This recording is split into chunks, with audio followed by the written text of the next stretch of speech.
అత్యాచారం కేసులో అమెరికాలో శిక్ష అనుభవిస్తున్నటువంటి తెలంగాణకు చెందినటువంటి వ్యక్తి ఆత్మహత్యకు పాల్పడిన ఘటన ఆలస్యంగా వెలుగులోకొచ్చింది.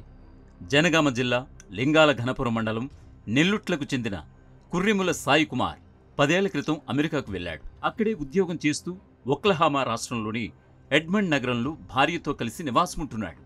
అయితే 15 ఏళ్ల వయసున్న బాలుడిగా నటిస్తూ 3 బాలికలపై అత్యాచారానికి పాల్పడ్డాడు. అలాగే తనతో లైంగిక సంబంధానికి అంగీకరించని మరో 19 మంది బాలికల అసభ్య చిత్రాలను సోషల్ మీడియాలో పోస్టు చేసి బెదిరించాడు.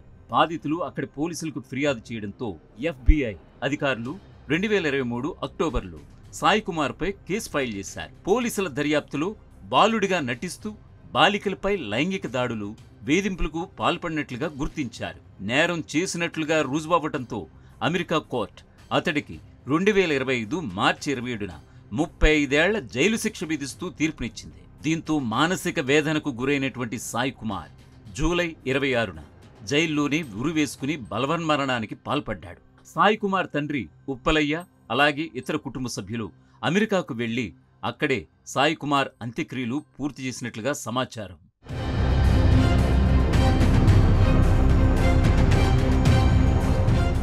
అసలైన తొలి వెలుగు. ఫాలో వాట్సాప్ @తొలి వెలుగు official.